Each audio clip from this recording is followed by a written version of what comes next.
ஓம் சரவண பவ என்ற மந்திரத்திற்கு அவ்வளவு ஒரு மகிமை இருக்கிறது. தினந்தோறும் ஓம் சரவண பவ என்ற ஒரு மந்திரத்தை மட்டும் சொல்லி நம்முடைய செயலை தொடங்கினால் நிச்சயம் வெற்றியிலேயே அது முடியும். நாம் கடவுளை வணங்கும் போது நம் கண்களில் இருந்து கண்ணீர் வந்தால் என்ன பொருள் தெரியுமா? இதுதான் தெய்வீக ரகசியம். இந்த தெய்வீக ரகசியத்தை நாம் தெரிந்து கொண்டால் நம் மனம் சாந்தியடையும். பெரும்பாலும் நம் மன சோர்வடைந்து அல்லது அமைதியற்ற நிலையில் இருக்கும்போது நாம் கடவுளை நினைவில் கொள்கின்றோம் இல்லையா? அல்லது கோவிலுக்கு செல்ல நாம் முயற்சிக்கின்றோம். கடவுளை வணங்கும் போதோ அல்லது கோயிலுக்கு செல்லும் போதோ ஒரு விதமான மன அமைதியை நாம் உணர்கின்றோம். அதனால்தான் சிலர் பெரும்பாலும் கோவிலுக்கு செல்ல விரும்புகிறார்கள். மனம் சோர்வடையும் போது, கலக்கமாக இருக்கும் போது கோவிலுக்கு சென்று மனதை அமைதிப்படுத்துகின்றார்கள். உங்களுக்கு பிடித்த கடவுளை நீங்கள் வணங்கும் போது எப்போதாவது உங்கள் கண்களில் இருந்து கண்ணீர் வரும். இதனுடைய பொருள் என்ன என்பது உனக்கு தெரியுமா? தெரிந்து கொள்ளலாம், அறிந்து கொள்ளுங்கள். கடவுளின் வழிபாட்டும் போது கண்களில் இருந்து கண்ணீர் வந்தால் கடவுளின் தெய்வீக சக்தி ஏதோ ஒரு குறிப்பை நமக்கு உணர்த்துகிறது என்று நாம் அறிந்து கொள்ள வேண்டும். கடவுள் உங்களுக்கு ஒன்று குறிப்பை கொடுக்கிறார் என்று நீங்கள் பொருள் கொள்ள வேண்டும். நீங்கள் அவற்றை புரிந்து கொண்டால் உங்கள் பிரச்சனைகள் எல்லாமே நீங்கிவிடும் என்றும் உங்கள் வேண்டுதலை கடவுள் ஏற்றுக்கொண்டதாகவும் அர்த்தமாகும். இதுதான் கடவுள் உங்களுக்கு முழு ஆசியையும் கொடுப்பதாகவே அர்த்தமாக கொள்கிறது. கடவுளின் அனுகிரகம் உங்களுக்கு கிடைத்துவிட்டால், உங்கள் வேண்டுதல் அவர்கள் செவிகளில் கேட்டுவிட்டால், உங்களுடைய வேண்டுதலுக்கு பலனை நிச்சயம் அவர் தருவார் என்பதற்கான அறிகுறியாக உன் கண்களில் இருந்து அவரே அந்த கண்ணீரை வரவழைக்கின்றார். தீபாராதனை காட்டும் போதோ அல்லது கடவுளின் உருவத்தை பார்க்கும் போதோ உனக்கே தெரியாமல், உன்னை அறியாமல் கண்களை திறந்திருக்கும் போதோ அல்லது கண்ணை மூடிக்கொண்டிருக்கும் போதோ உன் கண்களில் இருந்து தண்ணீர் வருகிறது என்றால் நீ வந்ததை அவர் ஏற்றுக்கொண்டார் என்ற அர்த்தம். உன்னை பார்ப்பதற்காகவே அவர் வெகு நாட்களாக காத்திருந்தார். உனக்கான பதிலை சொல்வதற்காகத்தான் அவர் காத்திருந்தார் என்றும், உனக்கு ஆசி வழங்கவே அவர் காத்திருந்தார் என்றும் அர்த்தமாகும். உங்கள் கண்ணீரிலிருந்து கண்ணீர் வந்தால் உங்கள் வழிபாடு மிகவுமே வெற்றிகரமாக முடிந்துவிடும் என்று அர்த்தம். நீ எதை வேண்டி செல்கின்றாயோ அது நிச்சயம் வெற்றியில் முடியும். இப்போது உங்கள் பிரச்சனைகள் அனைத்தும் நீங்கி உங்கள் ஆசைகள் நிறைவேறும் என்றும் கடவுள் உங்களுக்கு ஆசீர்வதிப்பதற்காக ஒரு சின்ன அறிகுறியாக உங்கள் கண்களிலிருந்து கண்ணீர் மலை மலையாக வரும். ஒரு சொட்டு கண்ணீர் வந்தாலும் அதற்கான அறிகுறிதான் அது. கவலைப்படாதீர்கள். கடவுள் எப்பொழுதும் நம் கூடவே இருப்பதற்கு ஒரு சின்ன எளிய பரிகாரம். எப்பொழுதெல்லாம் உங்கள் மனம் பாரமாக இருக்கின்றதோ, உங்கள் பிரச்சனையை தீர்க்க முடியாதது என்று நினைக்கிறீர்களோ, உங்கள் குழப்பங்கள் அதிகமாக இருக்கின்றதோ, அப்பொழுதெல்லாம் உங்கள் விருப்பமான கோவிலுக்கு சென்று அந்த பகவானை நினைத்து ஒரே ஒரு தீபம் ஏற்றி வழிபட்டு அவருக்கு முன்னால் மண்டியிட்டு கையேந்தி நில்லுங்கள். நீங்கள் அந்த தெய்வீகத்தை உணர்ந்து கொண்டால் உங்கள் பிரச்சனைகள் எல்லாம் நீங்கிவிடும் என்றும் உங்கள் வேண்டுதலை கடவுள் ஏற்றுக்கொண்டதாகவும் அர்த்தமாகும். உங்கள் கண்களிலிருந்து கண்ணீர் வந்தால் உங்கள் வழிபாடு நிச்சயம் வெற்றியில் முடியும். தெய்வீக தன்மையுடன் உங்கள் வீட்டை வந்து அடைந்து அதற்கான முயற்சியை செய்யுங்கள். நீ செய்யும் ஒவ்வொரு செயலிலும் ஓம் சரவண பவ என்ற மந்திரம் எப்பொழுதும் ஒலித்து கொண்டே இருக்கட்டும். என்னுடைய அருளும் ஆசையும் எப்போதும் உனக்கு துணை இருக்கும். நீ என்னை வந்து தரிசித்தால் உன் வாழ்வில் சில பிரச்சனைகள் சரியாகும் என்று உன்னுடைய மனம் அவ்வப்போது ஏதோ அசிரிரி போல சொல்லிக்கொண்டே இருக்கிறதல்லவா? அதனால் உன் மனம் அதையே ஏங்கிக் கொண்டிருக்கிறது. என்னை எப்படியாவது பார்த்துவிட வேண்டும் என்ற ஆசை உன் மனதிற்குள்ளே வந்து விட்டது. வர முடியாதபடி பிரச்சனைகளால் உன்னுடைய உடலும் உன்னுடைய மனமும் சோர்வடைந்து இருக்கின்றன. சரிதானே? கவலையப்படாதே. உன் பிரச்சனைகள் எல்லாவற்றையுமே நான் சரி செய்து தருகிறேன். பெறுவது மட்டுமல்ல அன்பு, கொடுப்பதும் தான் அன்பு. என் பிள்ளைக்கு தேவையான அன்பை நான் எப்போதும் கொடுத்து கொண்டே இருப்பேன். சுற்றி நடப்பவைகளை, வாழ்வை பற்றிய உன் கண்ணோட்டத்தை மாற்றி அமைக்கும் வல்லமையை நான் தருகிறேன். சென்ற வாரம் வரை நினைத்ததற்கு முற்றிலும் மாறாக ஒரு புதிய கண்ணோட்டத்தில் உன்னை சுற்றி உள்ளவர்களையும் உன்னை சுற்றி நடப்பவர்களையும் நீ கண்டிருப்பாய். தெளிவான மனநிலையெல்லாம் உண்டாகும். கவலைப்படாதே, எல்லாம் தெளிவாகும். உன் வாழ்வில் உண்மையான சந்தோஷம் எது என்று நீ உணரும் தருணம் வந்துவிட்டது. தேவையற்ற கவலைகளுக்கு முடிவும் வந்துவிட்டது. ஒரு அழகிய கப்பல் கடலின் மேலாடி சென்று கொண்டே இருக்கிறது. திடீரென்று ஒரு பெரிய பாறையில் மோதி உடைந்து விடுகிறது. அந்த கப்பலில் இருந்தவர்கள் கடலில் விழுந்து தத்தளிக்கின்றார்கள். நீந்தி கரை சேர முடியுமா என்று பயத்தில் இருக்கின்றார்கள். இன்னொரு கப்பல் வந்து அவர்களை காப்பாற்றுமா? அதுவரை அவர்கள் உயிர் வாழ முடியுமா? அது என்ன கப்பல்? அதுதான் மனம் என்ற கப்பல். அப்படி எது சென்றது? நம்முடைய புத்தி என்ற துடுப்பால் துளாவி அதை நாம் செலுத்தி கொண்டே இருக்கின்றோம். அதில் என்ன இருக்கின்றது? சினம் என்ற சரக்கு இருக்கின்றது. அது எங்கே இருக்கின்றது? அது எங்கே போகிறது? வாழ்க்கை என்ற அடர்ந்த கடலில் சென்று கொண்டிருக்கிறது. அப்படியென்றால் என்ன ஆச்சு? காமம் என்ற பாறை வந்து நம்மை தாக்கி வைத்தது. பிறகு ஒன்றும் தெரியாமல் தத்தளித்து கொண்டிருக்கின்றோம். அந்த நேரத்திலாவது ஒற்றியூர் என்ற ஊரின் தலைவனாகிய கடவுளை உன்னை நினைக்கும் புத்தியை தருவா என்று வேண்டிக்கொள். நிச்சயம் நீ தப்பிக்கலாம். எல்லாவற்றிலும் இருந்து, எல்லா விதமான பிரச்சனைகளிலும் இருந்து நிச்சயம் தப்பிக்கலாம். பயமின்றி சொல், நன்மையாகவே சொல், நன்மை நடக்க வேண்டும் என்று சொல்லிக்கொண்டே இரு. எவ்வளவு பெரிய ஆபத்து வந்தாலும் நீங்களே எனக்கு துணை இருங்கள் என்று சொல்லிக்கொண்டே இரு. படைத்த எனக்கு காப்பது எவ்வளவு பெரியது என்று உன் கடவுளுக்கு தெரியும். அவரும் கர்வம் கொண்டு இருக்கின்றார், படைத்தது நான் தானே, உன்னை காப்பாற்ற மாட்டேனா என்று. யாருக்கும் தெரியாமல் இது நீ தனிமையில் கேள். உன் வாழ்க்கையில் ஒரு அதிசயம் நடக்கப் போகிறது. என் அன்பு கண்மணி, நான் சொல்ல போவதை கவனமாக கேள். விதி கற்றுத்தரும் வாழ்க்கை பாடத்தை சரியான தருணத்தில் கற்றுக்கொள்ள நாம் தவறினால் அதே பாடத்தை மோசமான தவறான நேரத்தில் மீண்டும் விதி நமக்கு கற்றுத்தந்துவிடும். அதனால் புரிந்து கொண்டால் வெற்றி புரியாதவரை பயிற்சி செய்து கொண்டே இருக்க வேண்டும். நாம் வாழும் இந்த உலகில் துன்பமும் துயரமும் எல்லோருக்குமே பொதுவானதுதான். அதை கையாளும் விதம்தான் வேறு வேறு ஆளுக்கு மாறுபடும். சிலர் முறையாக கையாள தெரியாமல் சோர்ந்து தடுமாறி முயலாமல் முடங்கி போய்விடுவார்கள். சிலர் நேரான வழியில் விடாமுயற்சி செய்து நினைத்ததை சாதித்து விடுவார்கள். ஆழ்கடல் அனைவருக்கும் ஒன்றுதான். மூச்சடக்கி மூழ்கினால் முத்துக்கள் கிடைக்கும். வலிமையுடன் வளைந்து வலை வீசினால் மீன்கள் கிடைக்கும். இரண்டையும் செய்ய முன்வராமல் கரையை மட்டும் தொட்டால் கால்கள் மட்டுமே நனைந்து ஈரமாகும். நம்பிக்கை என்பது உங்கள் கையில் இருக்கும் வரை வெற்றி என்பது உங்கள் கை கூடும் தூரத்தில் தான் இருக்கின்றது. எளிதாகவே தொட்டுவிடலாம். உங்களை நிராகரித்த இடத்தில் நிராகரிக்கவே முடியாத அளவிற்கு வளர்வதுதான் உண்மையான வளர்ச்சியின் வெற்றியாகும். சோதனைகளால் மனதை பலப்படுத்த முடியும். தோல்விகளால் முயற்சியை மேம்படுத்த முடியும். வெற்றிகளால் அடக்கத்தை கற்றுக்கொள்ள முடியும். வெற்றியை விட பல சந்தர்ப்பங்களில் முயற்சிகள் மிகவுமே அழகானவை. முடிவே இல்லாத ஒரு வார்த்தை முயற்சி மட்டுமே. கோடி முறை பயிற்சி செய்தாலும் ஒரு முறை முயற்சி செய்தால்தான் பலனை நம்மால் அடைய முடியும். தேடாத போது கிடைப்பதும் தேடும் போது தொலைப்பதும் வாய்ப்புகளை மட்டுமல்ல, உங்களுடைய வாழ்க்கையையும் தான். நான் சொல்வது உங்களுக்கான வாழ்க்கைக்கான பாடம். இதை நீ எடுத்துக்கொள்வதும் எடுத்துக்கொள்ளாமல் கைத்தட்டி விட்டு போவதும் உன்னுடைய மனதில்தான் இருக்கிறது. அதை நீ எடுத்துக்கொள்ளும் விதத்தில்தான் இருக்கிறது. நான் சொல்வதை ஒரு முறைக்கு இருமுறை கேட்டால் உன் வாழ்க்கை நல்லபடியாகவே அமையும். இந்த சிக்கல்களும் இல்லாமல் அதை நகர்த்தி கொண்டு செல்வதற்கான ஒரே வழிகளை தான் நான் இப்போது உனக்கு சொல்லிக் கொண்டிருக்கிறேன். தனியாக நீந்தி கரை சேர கற்றுக்கொண்டால் உங்கள் எதிர்காலத்தை நீங்கள் வளமானதாக மாற்றலாம். தொடர்ந்து செயல்பட்டு கொண்டே இருங்கள். வெற்றி கிடைக்கவில்லையே என்று ஓய்ந்து போய்விடாதீர்கள். ஓய்ந்து போய்விட்டால் உன்னால் எதுவுமே செய்ய முடியாது. முயற்சி செய்து கொண்டே இரு. கண்டிப்பாக வெற்றி கிடைத்தே தீரும். என்ன, கொஞ்சம் நாட்கள் தான் ஆகும். கவலைப்படாதே.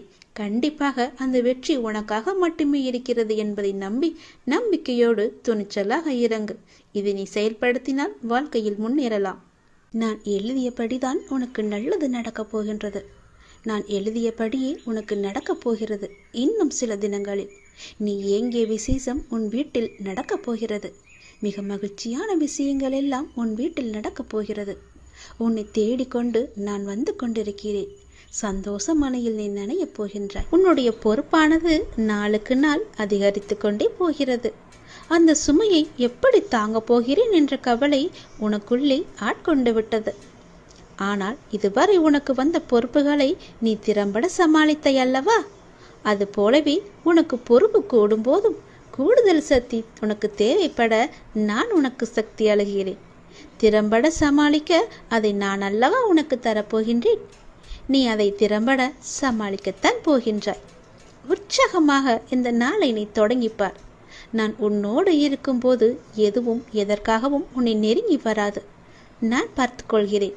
உன் பொறுப்புகளையெல்லாம் நான் சுமக்கின்றேன். வாழ்வில் சில விஷயங்கள் கைமீறி போய்விட்டதாக நீ கவலைப்பட்டு கொண்டிருக்கின்றாய் அல்லவா? அது முற்றிலுமே தவறானது. அதிலிருந்து என்னால் மீள முடியாதா அப்பா, என் தலைவிதி அவ்வளவுதானா என நீ அச்சப்பட்டு கொண்டிருக்கின்றாய் அல்லவா? அது தேவையே இல்லாதது. உன்னுடைய அப்பா நான் இருக்கின்றேன். பிறகு ஏன் உனக்கு அச்சம்? அச்சம் எதற்காக? உன் தலைவிதியை தலைகீழாக மாற்றி உன்னை தலை நிமிர செய்ய உன்னுடைய அப்பா நான் இருக்கின்றேனே. உன் படிப்பு, உன் அறிவு, உன் திறமைக்கு உனக்கு முன்னேற்றம் நான் தரமாட்டேனா? அதற்கேற்ற நல்ல முன்னேற்றத்தை நானே வழங்குகிறேன். நான் தருவேன். உன்னுடைய கர்ம வினை கண்டு நீ பயப்படாதே. உன் வாழ்க்கையில் அனைத்தும் தீர்ந்து நீ வெற்றியும் பெறப்போகின்றாய். உன் கஷ்டங்கள் எல்லாவற்றையுமே நான் தீர்க்க வைக்கப் போகின்றேன். நீ வெற்றி பெறுவதற்கு என்ன எல்லாம் செய்ய வேண்டுமோ அது எல்லாவற்றையும் நான் செய்கின்றேன். அது என்னை வழிபடுவதால் உனக்கு நிச்சயம் சாத்தியமாகும். நான் நம்ப வேண்டும் என்று உன்னை அடிக்கடி கூறுவது அதனால்தான். என் மீது முழுமையான நம்பிக்கை வைத்தால் என்னால் எதையுமே எளிதாக உனக்கு செய்து தர முடியும். நீ நினைத்தது எல்லாமே நடக்கும். என்னை நம்பு. நீ நினைத்தது நடக்கும்படி நான் உனக்கு அருள் வழங்குகிறேன். உன் மனம் ஏங்கிய ஒரு விசேஷம் உன் வீட்டில் விரைவாக நடக்கப் போகின்றது. ஒவ்வொரு முறையும் உனக்கு நான் வாக்களிக்கும் பொழுது இது நடக்குமா நடக்காதா என என் மீது நீ நம்பிக்கை இழக்காதே. உன்னோடு இருப்பது நான் அல்லவா? நான் நடத்துகிறேன் எல்லாவற்றையுமே. அப்பா நான் இருக்கும்போது உனக்கு ஏன் பயம்? எப்படி நடக்குமோ என்ற ஏன் அச்சம்? நம்பிக்கையோடு காத்திரு.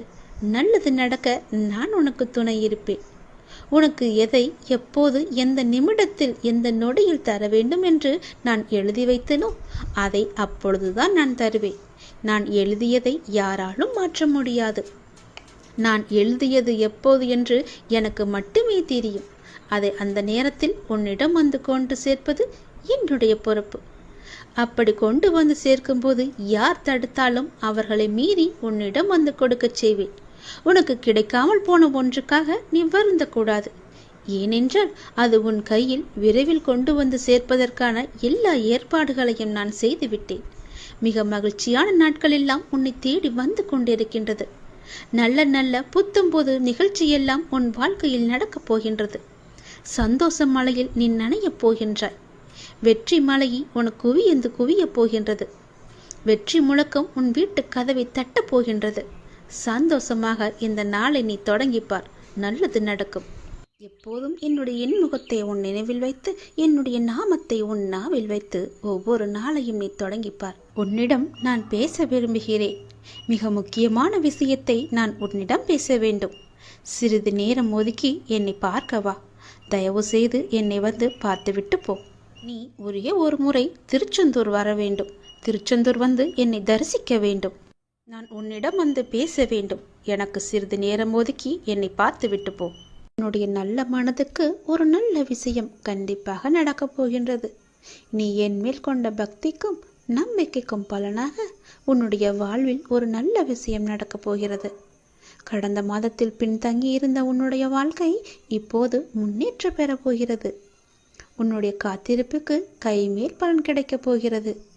இன்றிலிருந்து ஒரு மாதத்திற்குள் நல்ல மகிழ்ச்சியான நிகழ்வுகள் உன் வாழ்வில் நிகழப்போகிறது. நேர்மறை எண்ணத்தோடு உன்னுடைய வாழ்வை நடத்து. நடக்க வேண்டிய நிகழ்வுகள் தானாக நிகழும். உன்னுடைய தடைகள் எல்லாம் அகலும். பல வழிகள் உனக்கு பிறக்கும். நான் உன்னை சந்திக்க விரும்புகின்றேன். உன்னிடம் மனம் விட்டு பேச விரும்புகின்றேன். ஒவ்வொரு முறையும் நான் உன்னிடம் வருகின்றேன். நீதான் என்னை கண்டு கொள்ளாமல் அலட்சியம் செய்கிறாய். ஆனால் இந்த முறை நீ என்னிடம் வர வேண்டும் என்று நான் விரும்புகிறேன். தயவு செய்து நீ என்னை வந்து பார்த்துவிட்டு போ. என்னை சந்திக்க சிறிது நேரம் ஒதுக்கு. எவ்வளவு சீக்கிரம் வருகிறாயோ அவ்வளவு சீக்கிரம் நீ என்னை வந்து பார்த்துவிட்டு போ. இதுவரை தேய்பிறையாய் இருந்த உன்னுடைய வாழ்க்கை இனி வளர்ப்பிறையாய் ஏற்றம் பெறப்போகிறது. அடிமேல் அடியாய் இருந்த துன்பங்கள் எல்லாம் மாறி எடுத்து வைக்கும் ஒவ்வொரு அடியும் மகிழ்ச்சியான ஒன்றிற்கு நிச்சயம் வழிகாட்டப் போகிறது. இனி எல்லாமே உனக்கு நல்லதாகவே நடக்கும், இந்த அப்பாவின் ஆசையோடு. ஏன் வாழ்கிறோம், இந்த வாழ்க்கையே வேண்டாம் என்று எதிர்மறை எண்ணங்களோடு நீ முடிவெடுக்காதே. இந்த வாழ்க்கை என்ற புத்தகத்தில் பல சுவாரஸ்யமான பக்கங்கள் அதன் பின்னால் இருக்கின்றன. நீ இன்னும் அந்த பக்கத்தை திருப்பி பார்க்கவே இல்லை. கொஞ்சம் பொறு, பல மகிழ்ச்சியான தருணங்கள் அதில் இருக்கின்றன. அதை மட்டும் பார். அந்த மகிழ்ச்சியான தருணங்கள் உனக்காக காத்திருக்கும் போது நீ அதற்காக காத்திருக்க வேண்டாமா? கொஞ்சம் பொறுமை கொள். உனக்கு பின்னால் நடக்க இருப்பது எல்லாமே நன்மையாக இருக்கும். இப்போது நடக்கும் விஷயத்தை வைத்து உன்னை நீயே வெறுத்து கொள்ளாதே. உனக்கு எதை எப்போது எங்கு தர வேண்டுமோ அதை அப்போது நானே உன்னிடம் கொண்டு வந்து சேர்ப்பேன். உனக்கு கிடைக்காமல் போன ஒன்றுக்காக நீ வருத்தப்பட்டு கொண்டிருக்கின்றாய் அல்லவா? கவலையே படாதே. உன்னுடைய அப்பா நான் இருக்கும்போது அது நிச்சயம் உன் கையில் விரைவில் கொண்டு வந்து சேர்ப்பது என்னுடைய கடமை அல்லவா? நான் நிறைவேற்றி தருகிறேன். எல்லாம் வல்ல இறைவன் எனக்கு தெரியாததா உனக்கு தெரிய போகிறது? நீ எதிர்பார்த்த ஒன்று உன் கையில் கிடைக்கும். சந்தோஷமாக இரு. மகிழ்ச்சியான தருணங்கள் அதில் நிறையவே இருக்கும். அனுபவி சந்தோஷமாக. உன்னுடைய நேரத்தை நான் நல்ல நேரமாக மாற்றி காமிக்கின்றேன். ஓம் சரவண பவ என்ற மந்திரத்தை நீ ஜபித்து கொண்டே இரு. நான் சொன்னது போலவே ஒரே ஒரு முறையாவது திருச்செந்தூர் வா. அதற்கான ஏற்பாடுகளை எல்லாம் நீ செய்யத் தொடங்கு. நானே அதுக்கு சாதகமான பதிலை நான் உனக்கு எல்லோரிடமும் வாங்கி தருகிறேன். ஒரே ஒரு முறை நீ வந்துவிட்டு போ. உன்னிடம் மிக முக்கியமான விஷயங்களை பேச வேண்டும். எனக்காக சிறிது நேரம் ஒதுக்க மாட்டாயா? கண்டிப்பாக ஒதுப்பி நீ வருவாய் என்று எனக்கு நம்பிக்கை இருக்கிறது. வா, நான் உனக்காக காத்திருக்கிறேன். உன்னுடைய முருகன் உனக்காக காத்திருக்கிறேன். ஓம் சரவண பவ, ஓம் சரவண பவ, ஓம் சரவண பவ என்ற மந்திரம் உனக்குள்ளே எப்போதும் இருக்கட்டும். நான் உனக்கு ஒரு சத்தியம் செய்து தருகிறேன். இது என் மீது சத்தியம். இதை நீ கேட்டு முடித்த 10வது நிமிடத்தில் மிக பெரிய அதிர்ஷ்டம் உன் வீடு தேடி வரும். நீயே எனக்கு நன்றி சொல்ல போகின்றாய். சந்தோஷமாக அதை அனுபவிக்க இந்த நொடி முதலே நீ அனுபவித்துக் கொள்ள எல்லாவற்றையும் நீ தயாராக வைத்துக்கொள். இது என் மீது சத்தியம். உன்னுடைய குறைகளை எல்லாம் தீர்த்து வைக்கவே நான் இருக்கின்றேன். நீ கலங்காதே. நீ மனமுடைந்து சிந்தும் கண்ணீர் துளிகளுக்கு மதிப்பு அதிகம். அதை இரக்கம் இல்லாத மனிதர்களிடம் நீ காட்டாதே. உனக்காகவே என் மனவாசல் என்றுமே திறந்து இருக்கின்றது. என்னுடன் உன் சுக துக்கங்களை நீ பகிர்ந்து கொள். என்னுடன் பேசும் பழக்கத்தை நீ ஏற்படுத்திக் கொள். உனக்கு இனி ஒவ்வொன்றாகவே நல்லது தொடங்க போகிறது. நீ பட்ட துன்பங்கள் எல்லாமே அனைத்துமே இந்த நொடி முதலே முடிந்து விட்டது. நான் உனக்காக வருகின்றேன். உனக்காக மட்டுமே நான் வருகின்றேன். கலங்காதே. என்னுடைய வரவால் இனி உன் வாழ்வில் எல்லா அற்புதங்களையும் நீ காணப்போகின்றாய். உனக்கு நல்லது நடக்கப் போகிறது.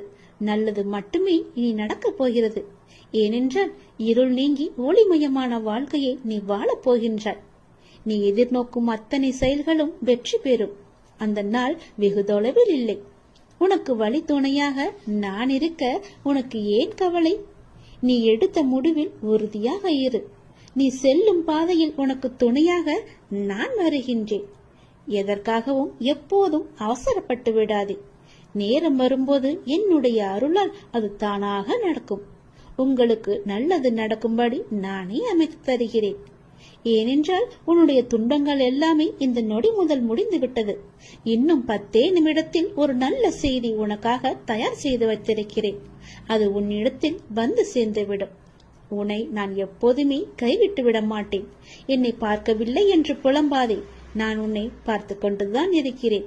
உனக்கு நல்லது நடப்பதற்கான வேலைகளை நான் தொடங்கிவிட்டேன். நீ சந்தோஷமாகவே இரு. என்னை தேடி நீ வர முடியாத சூழலிலும் உன்னை தேடி நான் வந்திருக்கின்றேன். நீ வாடி நிற்கும் போதெல்லாம் நான் ஏதோ ஒரு ரூபத்தில் உனக்கு வழிகாட்ட நான் வந்து அருள்வேன் உனக்கு. எனவே நீ எதை பற்றியும் எந்த கவலையும் பற்றியும் நீ கவலைப்படாமல் உன்னுடைய லட்சியத்தை நோக்கி நீ முன்னேறி கொண்டே இரு. இந்த ஆண்டில் உன்னுடைய லட்சியம் எல்லாமே நிறைவாகி வெற்றி பெறும் நாள் கண்டிப்பாக உனக்கு கிடைக்கும். சென்ற ஆண்டில் உன் கையில் வந்து சேராத வெற்றி இந்த ஆண்டு உன் கையில் வந்து சேரும். நேர்மறை எண்ணம் உனக்குள் எப்போதுமே இருக்க வேண்டும். நல்லது நடக்க நான் உனக்கு துணை இருக்கின்றேன். இது என் மீது சத்தியம். நிச்சயம் நடக்கும். 10 நிமிடத்தில் உனக்கான அதிசயம் நடைபெற போகிறது. சந்தோஷமாக இருக்க போகிறாய். நீ என்னையும் உன்னையும் யாராலும் பிரித்துவிட முடியாது. நீ கலங்காதே. நல்ல செய்தியோடு வந்திருக்கிறேன். வெற்றி செய்தி இது. கண்டிப்பாக நீ கேள். உன் பிரச்சனைகள் அனைத்துமே தீர்ந்துவிடும். கவலைப்படாமல் சந்தோஷமாக இந்த முருகனை நம்பி நீ கேட்டுப்பார். உன் பிரச்சனைகளை தீர்ப்பது என்னுடைய பொறுப்பு. வெற்றி செய்தி உனக்காக மட்டுமே. வெற்றி செய்தி உனக்கு வந்து விட்டது. எதை பற்றியும் யோசிக்காமல் சட்டென்ன என் குங்குமத்தை தொடு. உன் பிரச்சனை தீரும். நீ நினைத்த காரியம் கைகூடி வரும். வெற்றி செய்தி உன்னை தேடி வரப்போகிறது என் தங்கமே. என் அன்பு குழந்தையே, நீ காலம் அறிந்து பயிற்சி என்பது போல சரியான காலம் அமைது உனக்கு உணர்த்தப்படும். அப்போது முழு முயற்சியை நீ வெளிப்படுத்த வேண்டும். ஆனால் காலம் உனக்கு சாதகம் இல்லாத நேரத்தில் முழு முயற்சி செய்து தளர்ந்து இனிமேல் முயற்சி செய்ய மாட்டேன் என்று முடிவு எடுத்துக் கொண்டிருக்கின்றாய். உனக்கான காலம் வரும். அப்போது உன் முயற்சி அனைத்துமே வெற்றி பெறும். உனக்கும் நேரத்தில் சரியான முடிவு எடுக்க முயற்சி செய். வெற்றி நிச்சயம் உனக்கு கிடைக்கும். நீ நீண்ட நாட்களாக ஆரம்பிக்கலாமா என்று நினைத்த ஒரு நல்ல காரியத்தை இன்று ஆரம்பித்து விடு. உனக்கு அது சிறப்பான ஏற்றம் தரும். நீ எனக்காக என்னென்னவோ செய்ய திட்டமிட்டாய் அல்லவா? அது எல்லாம் உன்னால் செய்ய முடியாமல் போனது என்று வருந்தாதே. நீ எனக்காக செய்ய ஆசைப்பட்டது எல்லாம் செய்ய உனக்கு மீண்டும் ஒரு வாய்ப்பு கிடைக்கும். உன் வாழ்வில் நீ எதிர்பாராத பல நல்ல விஷயங்கள் அடுத்தடுத்து நடைபெற இருக்கின்றன. மாற்றங்களுக்கான அறிகுறி இன்று உனக்கு தென்படும். நீ மகிழ்ச்சியாக இருப்பதை நான் கண்கூடாக பார்க்க போகிறேன். உன் கடந்த காலத்தை பற்றியோ உன் தற்போதைய நிலையை பற்றியோ சிறிதும் கவலைப்படாதே. உன்னுடைய காலங்கள், கஷ்ட காலங்கள் எல்லாமே மாறும். நான் மாற்றுவேன். வாழ்வில் நீ நினைத்தும் பார்க்காத வளமான வாழ்வை நான் உனக்காக கொடுத்து உன்னை வாழ வைக்கப் போகிறேன். நீ கடக்கும் பாதைகள் யாவும் உன் வாழ்வை மேன்மைப்படுத்துவே என்பதை மறந்து விடாதே. நான் இருக்கின்றேன், இருப்பேன். என்றுமே உனக்கு வழித்துணையாக இருப்பேன். நம்பிக்கை கொள். கடல் நீரை போன்று உன் அன்பு என்னிடத்தில் இருக்கும் போது உன்னை என்னிடம் இருந்து எவரால் பிரித்துவிட முடியும்? ஏன் கலங்கிக் கொண்டிருக்கின்றாய்? ஏன் குழப்பப்படுகிறாய்? உன்னை காக்க நான் இருக்கின்றேன். என் தங்கமே, உனக்குள் இருக்கும் மனக்குழப்பம் தீர்ந்ததா? அதற்கு நீ சரியான தீர்வை கண்டிருப்பாய் என்று நினைக்கிறேன். அந்த தீர்வை நான் தான் உனக்கு கொடுத்தேன். என்னை சரணடைந்த உன்னை கவலைப்பட செய்ய விட மாட்டேன். பல கவலைப்பட்ட விஷயங்களிலிருந்து நிச்சயம் மீட்டெடுப்பேன். தைரியமாக இரு. நம்பிக்கை இழக்காதே. உனக்கு துணையாக நான் எப்போதும் வருவேன். நீ யார் என்பதை மீண்டும் அனைவரும் புரிய வைப்பேன். சின்ன சின்ன குழப்பங்கள் வரும். ஆனாலும் உன்னை நான் மீட்டு நீ செல்ல வேண்டிய சரியான வழியில் உன்னை செல்ல நான் துணை செய்வேன். எப்பொழுதும் என் நாமத்தை நீ உச்சரித்துக் கொண்டு ஏறு. எல்லாம் சரியாகும். அது தானாகவே சரியாகும். கவலைப்படாதே. வெற்றி செய்தி உனக்கு வந்து விட்டது. நிச்சயம் உனக்கு நன்மைகள் பல நடக்கப் போகிறது. உன்னுடைய காண முடியாத பிரச்சனைகள் எல்லாம் தீர்ந்து ஓடப் போகிறது.